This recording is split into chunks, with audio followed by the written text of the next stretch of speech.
The Galactic Military Academy was the biggest space station Nathan Cole had ever seen. It floated in the darkness of space near a small moon, its metal walls shining under the light of distant stars. Young soldiers from 12 different alien species came here to train. They came to become warriors. They came to prove themselves. Nathan was human. He was 22 years old, tall by Earth standards, with brown hair and steady eyes. He had worked hard to get here. He had passed every test, completed every training program, and earned his place among the best young soldiers in the galaxy. But as he stepped off the transport ship and into the processing hall, he felt very small. The aliens around him were nothing like humans. The Cadet were massive creatures with hard outer shells like armor. They stood 8 feet tall and had 4 arms and compound eyes that could see in all directions. The Vellani were fast and graceful, walking on 4 powerful legs with silver fur covering their bodies. The Mindori were thin and pale, with large heads and the ability to read thoughts. Nathan walked past all of them to the registration desk. He kept his back straight and his face calm. His father, a Marine who had fought in many battles, had taught him to never show fear. Species: human, homeworld, Earth, Sol system. The computer announced as Nathan stepped forward. A blue light moved over his body, scanning everything about him. Commander Verthan stood behind the desk. He was a Cadet with dark blue armor and old scars on his shell. He looked at Nathan the way someone might look at a small insect. Bone density: moderate, the computer continued. Muscle composition: standard. Regenerative capability: minimal. Sensory range: limited. Natural weaponry: none detected. Commander Vothan made a clicking sound with his mouth. Nathan had learned that this meant the Cadet was not impressed. Threat classification: low, the commander said. He pressed a button and the words appeared on a screen. You are assigned to Training Cohort 12. Basic Conditioning Track. Report to Dormitory Section G. Nathan felt the words like a punch to his stomach. Low threat. Section G. He knew what that meant. Section G was where they put the species that would never fight on the front lines.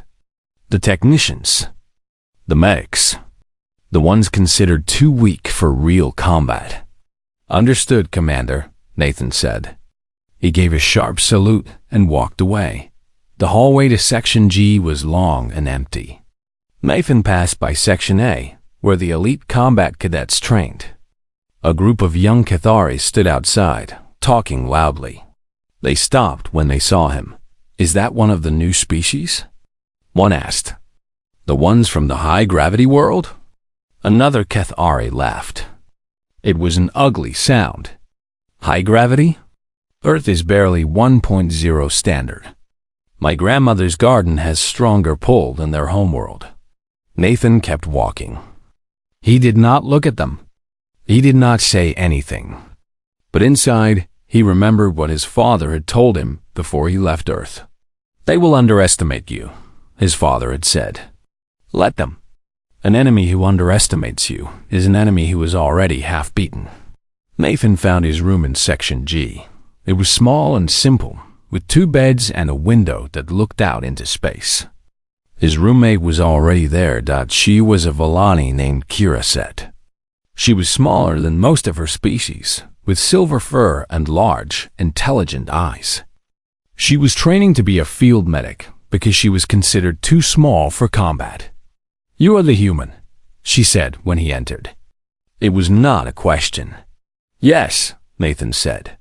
He put his bag on the empty bed. I have read about your species, Kiraset said. Her ears moved forward with interest. Your biology is fascinating. Your immune systems fight very hard against disease. We get sick a lot, Nathan said. We had to develop strong defenses. And your bodies change when they are damaged. You grow stronger bones when bones are stressed. You grow thicker skin where skin is hurt. Kirasette tilted her head. Your species treats injury as an opportunity to improve. Most unusual. Nathan sat on his bed.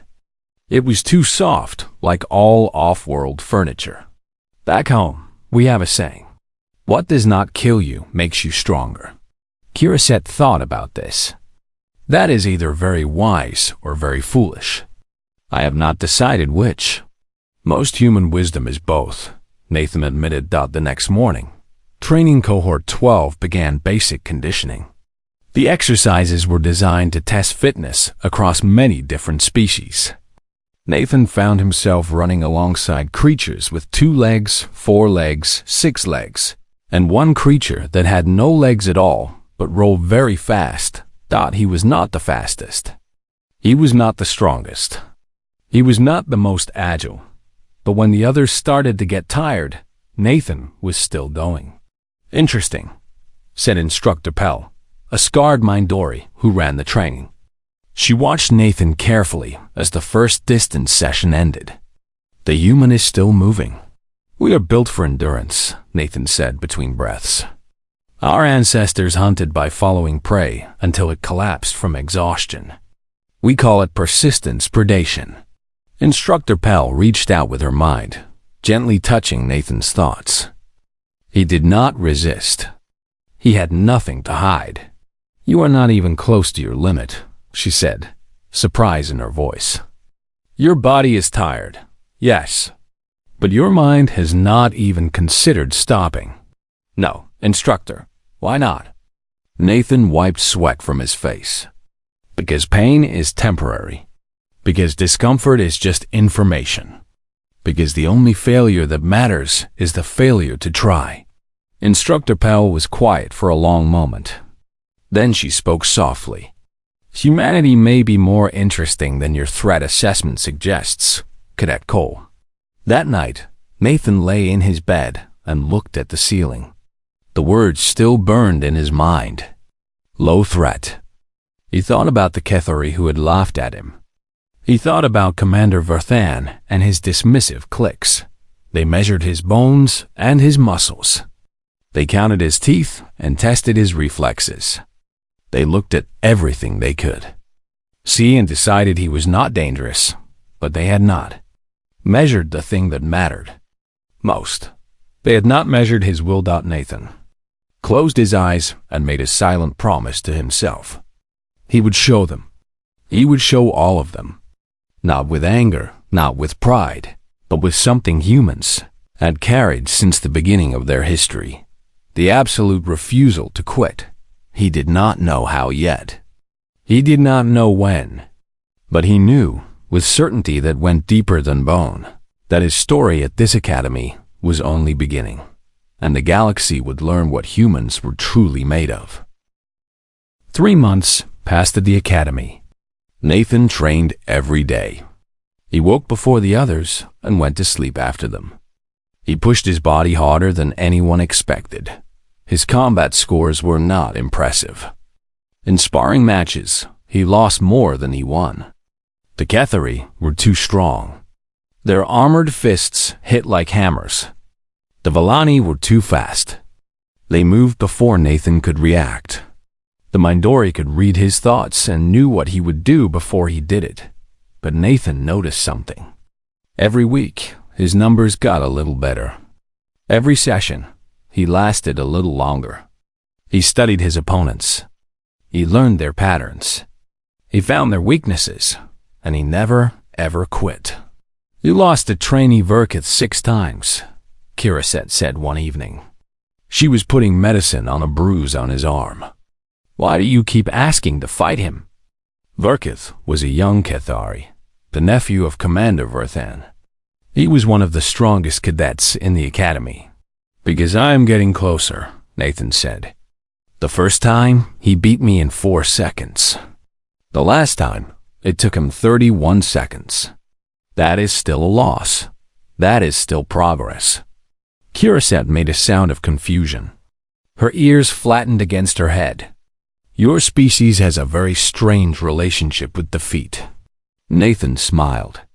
We see defeat as a teacher, not an ending. The announcement came on a regular morning. All cadets were called to the central training arena. Giant screens showed the face of Admiral Zethner, the Academy's commander. He was an ancient Cathari, his armor faded and cracked from centuries of service. "Attention all cadets," the Admiral said. "The annual gravity trials are approaching. These trials test the physical and mental limits of potential candidates for the Alliance's extreme environment units. Any cadet may participate, regardless of assigned track." Nathan felt his heart beat faster. He had heard about the gravity trials. They were famous throughout the galaxy. This year, Admiral Zethner continued, the trials will be held at Crucible Station. Conditions there can challenge even our strongest species. Top performers will be transferred to advanced combat training, regardless of their current assignment. The cadets around Nathan began to whisper. The gravity trials were conducted in rooms that could simulate extreme gravitational forces. Forces up to 5 times standard gravity. Most species could handle strong gravity for a short time. But performing complex tasks under such pressure for long periods was another matter. "Do not even consider it," a voice said behind Nathan. He turned to find trainee Verkith. The young Cathari looked at him with all 4 of his compound eyes. "The gravity trials are not for soft shells. You would be crushed." "I mean this literally." "Probably," Nathan agreed. "But I am going to sign up anyway." Verkith's mouth parts spread apart in disbelief. "Why? You have no chance of success. You will embarrass yourself and your species." "Maybe. But I did not come halfway across the galaxy to play it safe." Nathan looked directly at the Cathari. "And with respect, trainee, you do not know what I am capable of." "Neither do I. That is why I need to try." The registration deadline was 3 days away. Nathan spent those days reading about past trials. He studied the records. He calculated what his body could handle. The numbers were not good. Humans had trained in high gravity before. Astronauts used spinning machines to prepare for space travel. Pilots trained in machines that created strong forces. But those were for short periods. The gravity trials would push him for hours, maybe days. "You are actually going to do this," Kiraset said. She watched him register his name on the participant list. "I thought you were just trying to make Verkith angry." "I do not bluff," Nathan said. "I cannot afford to. Your heart will be under tremendous strain. Your joints will bear weight they were not designed for. If you push too hard, you could suffer permanent damage." "I know. Then why?" Nathan thought about how to explain. It was hard to put into words something that felt as natural as breathing.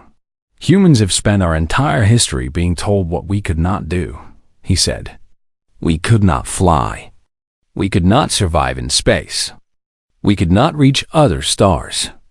And every time someone told us something was impossible, some stubborn fool went and did it anyway."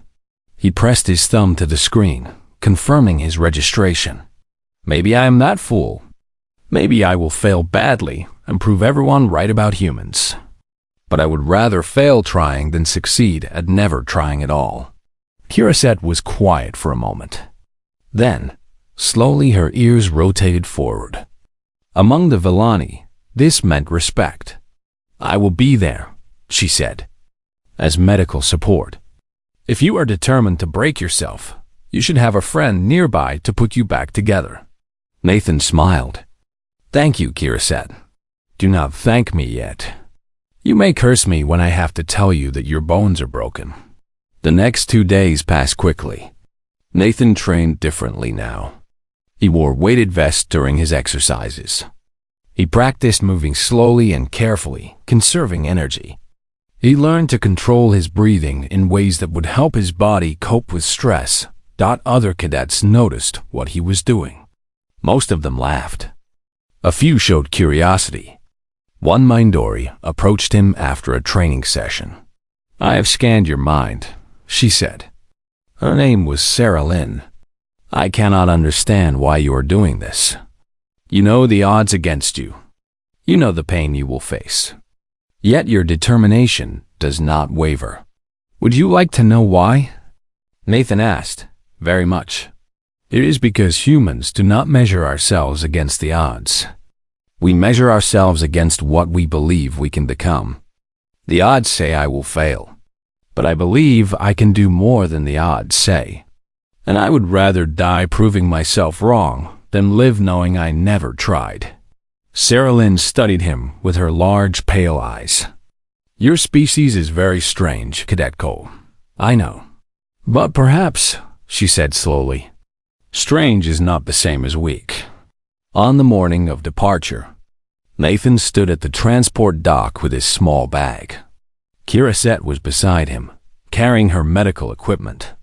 Other participants were gathering. Most were Kethari. A few Vellani from heavy-gravity colony worlds. No other humans. Trainee Verketh walked past him. The young Cathari paused and clicked his mouthparts. I give you credit for courage, human, he said. But courage is not enough against physics. When the gravity crushes you, try to fall gracefully. It will hurt less. I will keep that in mind, Nathan said. The transport doors opened. Nathan took a deep breath. He thought of Earth, so far away. He thought of his father, who had taught him to never give up. He thought of every human who had ever faced impossible odds, and one dot. Then he walked onto the transport. Whatever was coming, he would face it, and he would not stop until his body gave him no other choice. Phase 4 was conducted at 4.5 times standard gravity. This level would be deadly for most species under long exposure. The exercise was combat simulation. Engage and defeat holographic enemies while moving through a tactical course. No time limit. No rest periods. Continue until you cannot continue anymore. 17 cadets entered the chamber. 15 were Kethari. 1 was the heavy world Vellani. And 1 was human. Nathan Cole, his body held together by medicine and willpower and stubborn refusal, took his position at the starting line. Colonel Hesnar approached him before the trial began. Cadet Cole, I am required to tell you that our medical staff has recommended you withdraw. Your current condition increases the risk of serious injury. Understood, Colonel. I am going to compete anyway. The old Vellani studied him with ancient eyes. Why? You have already made history. You have nothing left to prove. Nathan thought about the question. It was the same question everyone had asked him. On Earth, he said, there is an old story about a Greek soldier. He ran over 40 kilometers to deliver news of a battle victory. When he arrived, he gave his message and then died from exhaustion. Nathan met the colonel's eyes. People asked why he pushed himself to death when he could have walked. Do you know what the answer was? What? Because the message was important. Because some things matter more than survival. Because humans have always believed that how you face the impossible shows who you really are. Nathan rolled his damaged shoulders. I am not here to win, Colonel. I am here to show what humans are willing to do when it matters. The starting signal sounded. The first enemy engaged immediately. A holographic soldier with a training weapon. Under normal gravity, Nathan could have handled it easily. Under 4.5 times normal, every movement was a victory of will over physics. He engaged. He fought. He advanced. The Kethari around him were handling the gravity better. Their natural bodies gave them advantages Nathan could not match. But Nathan was not competing against them. He was competing against himself. Against the voice in his head that said stop. Against every cell in his body that screamed enough. 1 holographic enemy down. Then 2. Then 3. His movements were slow and clumsy.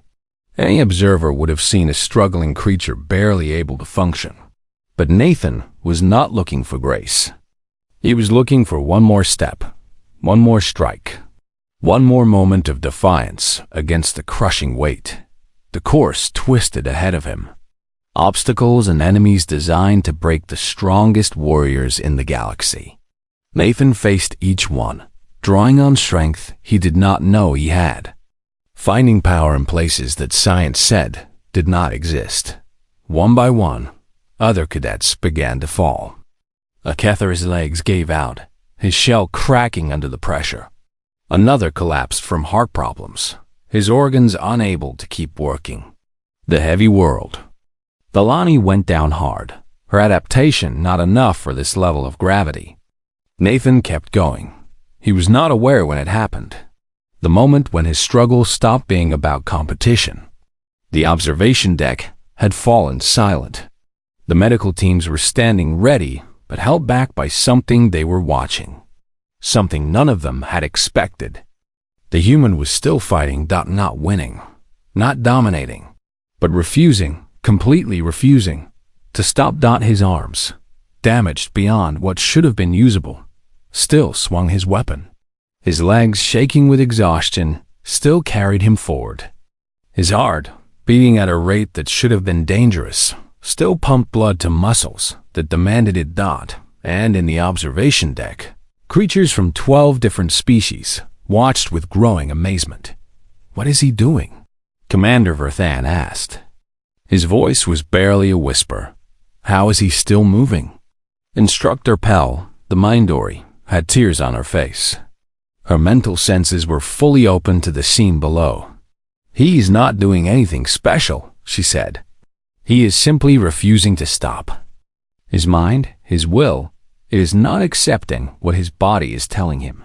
He has decided that he will continue. And that decision is overriding everything else. That is not possible. And yet," Pell pointed to the struggling figure below. "And yet." Nathan did not know how long he fought. Time had lost meaning. There was only the next enemy, the next obstacle, the next heartbeat. He was aware, dimly, that he was crying. Not from pain, though there was plenty of that. From something else. From the strange, terrible beauty of pushing past every limit he had ever known. From discovering that the wall he thought existed was just a line on a map. A boundary that only had power if you believed in it. When he finally fell, it was not because he chose to stop. It was because his body had reached the absolute end of its physical capability. Every reserve was gone. Every adaptation was exhausted. He fell at the 73% mark of the course, further than any human had ever gone in high-gravity trials, further than most observers had believed possible for his species. The medical team rushed in.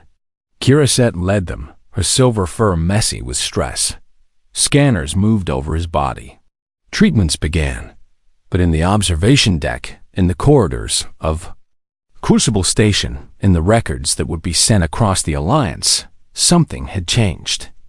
The human had not won. He had finished 7th out of 17. Technically, an unremarkable result, but he had finished. He had faced conditions that should have destroyed him and had refused to be destroyed. Nathan woke in the medical bay to find Admiral Zethna standing beside his bed. The ancient Cathari studied him with an expression Nathan could not read. "Cadet Cole," the Admiral said. "I have spent 300 years in military service. I have seen countless acts of courage and determination. What you did in the Crucible ranks among the most remarkable." "I did not win," Nathan managed. His voice was rough. "No, but you showed us something more important than winning. You showed us what your species is capable of when pushed beyond all reasonable limits." The Admiral's mouthparts clicked in a pattern of respect. "Our assessment system classified you as low threat. It was measuring the wrong things, sir. You are not a threat because of what your body can do. You are a threat because of what your mind refuses to accept. You are dangerous because you do not know when to stop. You do not care about odds. You do not believe in impossible." Admiral Zethner straightened. "I am personally changing your threat classification. Not because you are stronger than we thought. Because we were measuring strength incorrectly." The Admiral turned to leave, then stopped at the door. There is a phrase in your species' history, humanity rising. I think I understand now why that phrase exists. Why is that, sir? Because you are the species that never stops rising. No matter how many times you fall, no matter how heavy the weight upon you, no matter how impossible the task. The Admiral's voice carried something like respect, something like fear.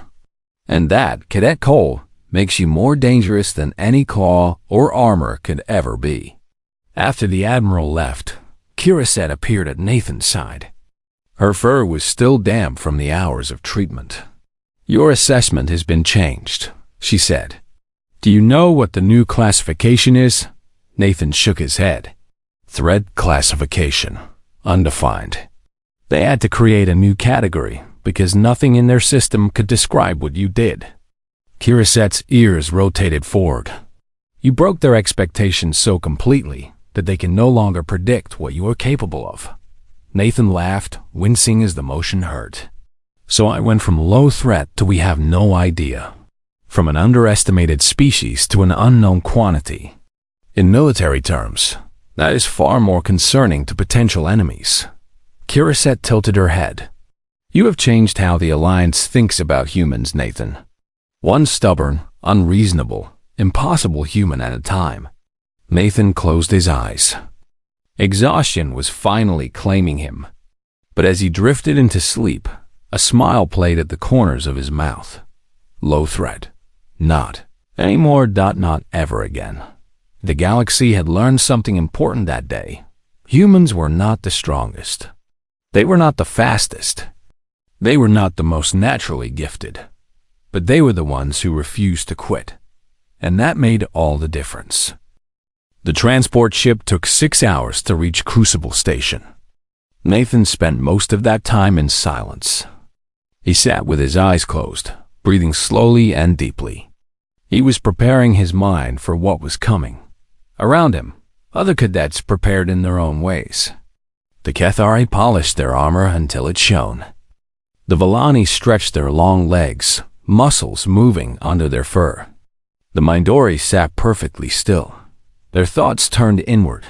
Crucible Station was smaller than the Academy. It was built for one purpose only, to create conditions that would break anyone who was not strong enough to survive. The main chamber was a giant cylinder. Its walls were covered with machines that could create gravitational forces from many different worlds. Welcome to the Crucible, said Colonel Hasnar, the station's commander. She was an old Villani with gray fur and sharp eyes. For the next 4 days, you will face escalating gravitational challenges. Each phase eliminates those who cannot continue. The final phase will test survival and combat capability at 4.5 times standard gravity. A Cathari near the front raised one of his arms. What is the death rate for these trials? 0, Colonel Hasnar replied. We have excellent medical facilities and careful safety rules. However, the career-ending injury rate is approximately 12%. If you have any doubts, I encourage you to leave now. No one moved. Very well. Phase 1 begins in 30 minutes. Phase 1 was conducted at 1.5 times standard gravity. For most of the participants, this was uncomfortable, but manageable. For Nathan, it felt like someone had put a heavy blanket on his shoulders. A blanket he could never remove. His movements were slower. His breathing was harder. But he had trained for this. The weighted vests, the extra running, the hours of preparation. They had given him some small advantage. The exercise was a simple obstacle course. Climb, crawl, jump, run. Basic physical tasks made much harder by the extra gravitational pull. Nathan watched as faster species quickly pulled ahead. Their bodies were better adapted. They could compensate for the additional weight. He did not try to keep up with them. He could not. Instead, he focused on efficiency. He focused on saving energy. He focused on maintaining a steady rhythm that his body could sustain. When others sprinted, he jogged. When they leaped, he climbed carefully. He was slower, yes, But he kept going. By the end of Phase 1, Nathan finished in the bottom quarter of participants. But he finished. 23 cadets had already dropped out. Several had started strong, but had used up their energy too quickly. The human completed the course, Burkett said. His tone showed surprise. I expected him to fail within the first hour. So did I, Nathan admitted. He accepted a water container from the support staff. But here we are. Phase 2 raised the gravity to 2.0 times standard. This was where Nathan's human body began to work against him. Every step felt like walking through thick mud. His heart beat hard and fast. It had to work twice as hard to pump blood against the increased pull. His joints hurt with the strain of supporting nearly twice his normal weight. The exercise was endurance-based. Maintain position in a combat stance. Hold your ground while the gravity slowly increased over 3 hours. Hold, or be eliminated. Nathan had read about this test. It favored the Cathari, whose shells distributed weight more efficiently. It favored the Mindori, who could enter deep meditation states to reduce stress. Valani struggled because their long legs became problems under increased gravity. Humans, according to the records, had never passed Phase 2. Nathan did not care about records. Mind over matter, he whispered to himself. He settled into a low crouch that would be his world for the next 3 hours. Pain is just information. Discomfort is just a signal. The body can do more than the mind believes.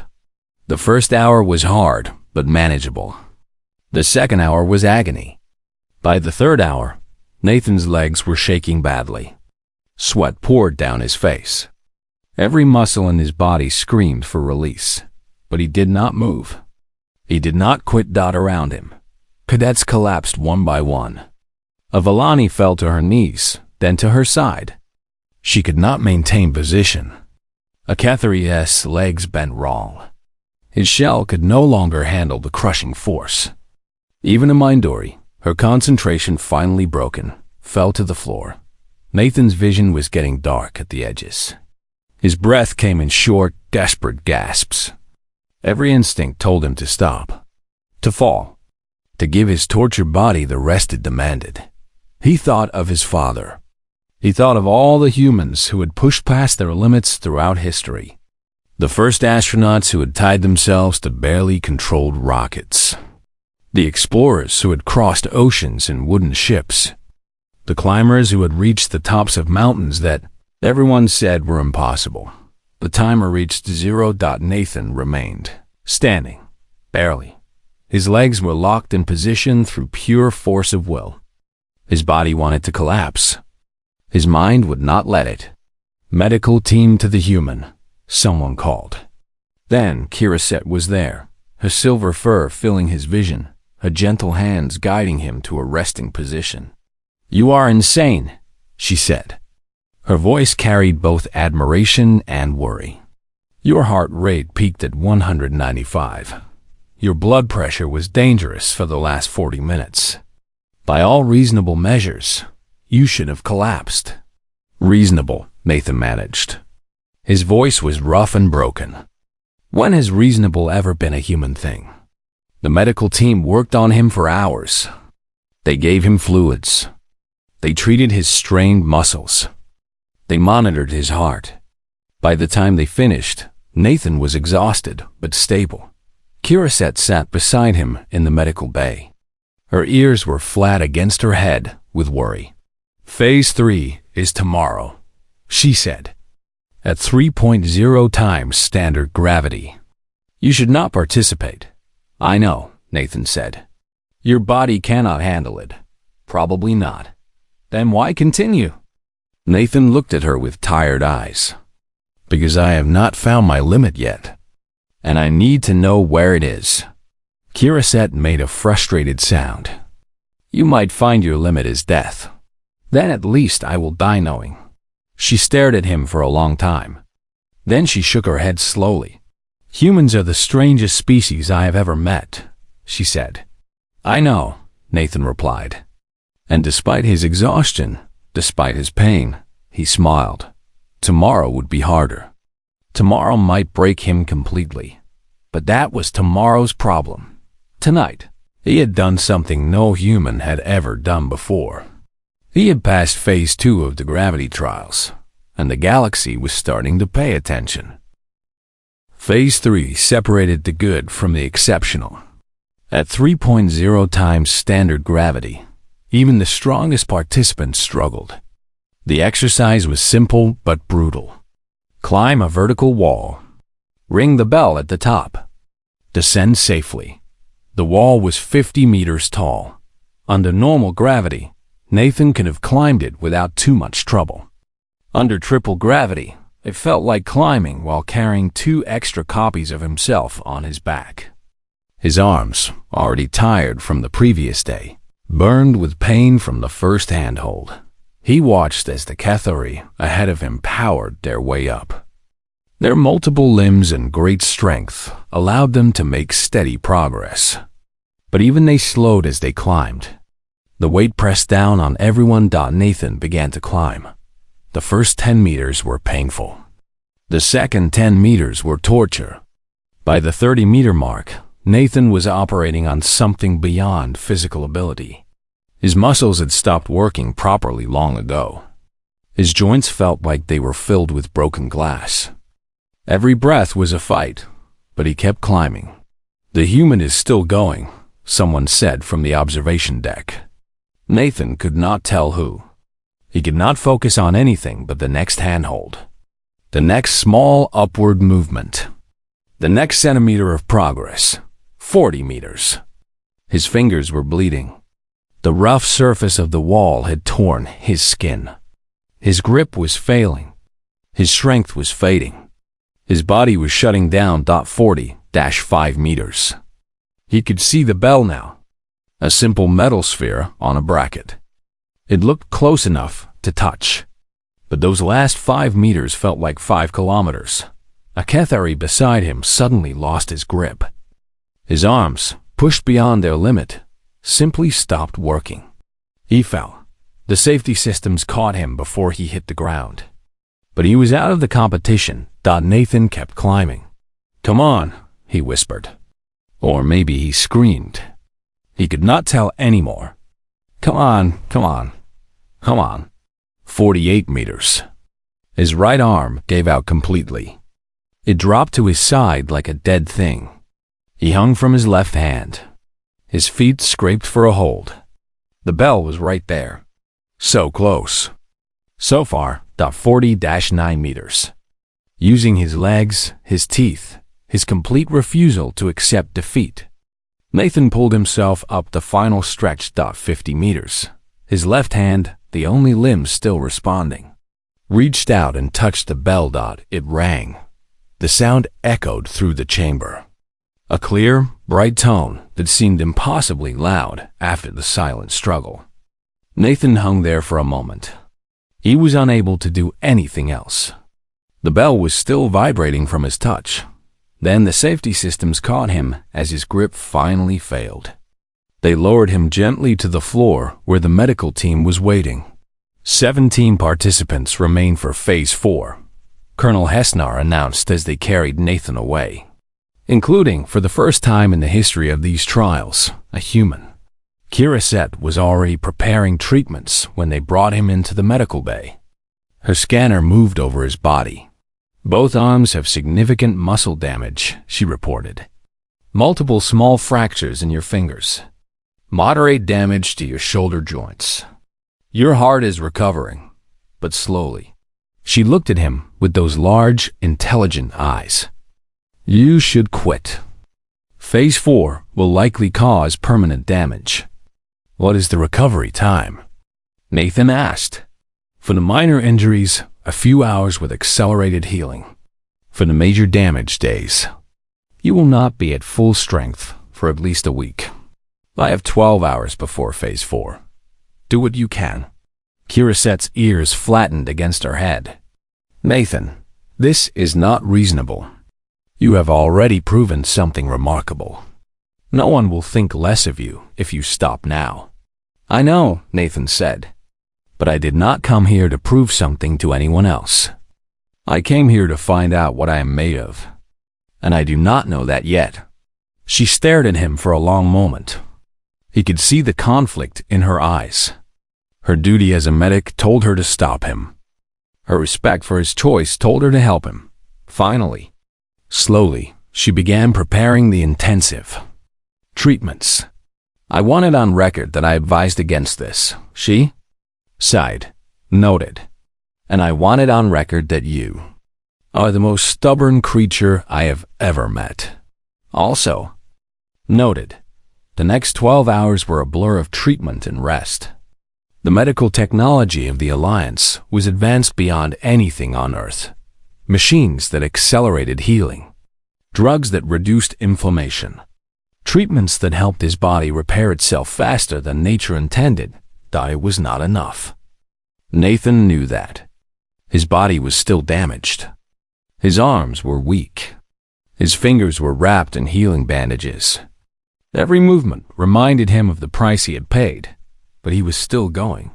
When the call came for Phase 4, Nathan stood up from the medical bed. Kiraset handed him his training uniform. I have done everything I can, she said. The rest is up to you. Thank you, Kiraset. For everything, do not thank me. Her ears rotated forward slightly. Survive this, and then you can thank me. Nathan walked to the Phase 4 chamber. The other 16 participants were already there. 15 Cathari and 1 Villani from a heavy gravity world. They all looked at him as he entered.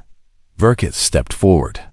For once, there was no mockery in his compound eyes. You should not be here, human, he said. Your body is broken. Your chances are almost zero. I know, Nathan said. Then why? Nathan looked at the entrance to the Phase 4 chamber. Beyond that door was gravity that would crush most species. Beyond that door was pain, beyond anything he had ever experienced. Beyond that door was his answer. Because I need to know, he said. Not for my species. Not for the Academy. For me, I need to know how far I can go. I need to know where my limit is. Verkith studied him for a long moment. Then, slowly, the Cathari's mouthparts clicked in a pattern Nathan had never heard before. I do not understand you, human, but I respect you. The doors opened. Phase 4 waited beyond. And Nathan Cole, broken and damaged and refusing to quit, walked toward it.